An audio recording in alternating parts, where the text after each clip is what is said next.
Hello বন্ধুরা, কাকিমার কিচেনে আজকে চলে এসেছি। দেখো আমি এখানে বানাবো সিঙ্গেল মাছ। আমি একটা সিঙ্গেল মাছ পেয়েছি, তাই জন্য একটাই নিয়ে নিয়েছি। আর এখানে নিয়ে নিয়েছি আমি ঢেঁড়স, আলু, টমেটো, লঙ্কার পেঁয়াজ। আর এখানে নিয়ে নিয়েছি আদা, রসুন, জিরে, ধনে আর লঙ্কার গুঁড়ো।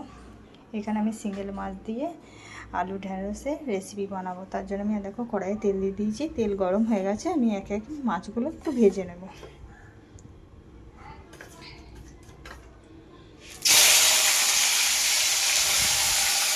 এখানে দেখো মাছগুলো আমার ভাজা হয়ে গেছে, তুলে নিয়েছি। এখন কড়াইয়ে তেল দিয়ে দিয়েছি। আমি দিয়ে দেবো একটু 5 ফোড়ন, তেজপাতা আর গোটা লঙ্কা। এবার আমি একে একে দিয়ে দেবো টমেটো আর পেঁয়াজ।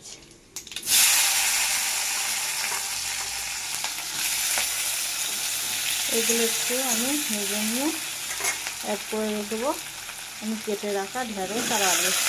ভালোভাবে ভেজে নেব।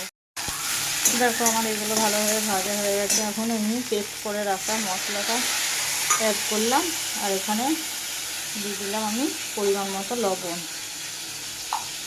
এবার ভালো করে মশলাটা আমার কষানো হয়ে গেলে আমি এতে জল অ্যাড করব। দেখো বন্ধুরা, আমার মশলাটা কষানো হয়ে গেছে। এখন আমি এতে জল অ্যাড করে দেবো। আর আমি দিয়ে দেবো ভেজে রাখা মাছগুলো। দিয়ে আমি কিছুক্ষণ হওয়ার জন্য তরকারিটা ছেড়ে দেবো। আমার মাছ আর ঢেঁড়সের তরকারিটা পুরো রেডি হয়ে গেছে। আমি নামিয়ে নিয়েছি। দেখো একদম ধোঁয়া বেরোচ্ছে। আর এরকম করে বানিয়ে তোমরা খেয়ে দেখো, খুবই ভালো লাগবে, টেস্টিও হবে খেতে। আর যদি ভালো লেগে থাকে তাহলে আমার চ্যানেলটা সাবস্ক্রাইব করে দিও। আর লাইক, কমেন্ট, শেয়ার করতে ভুলো না। ঠিক আছে, চলো বন্ধুরা, টাটা।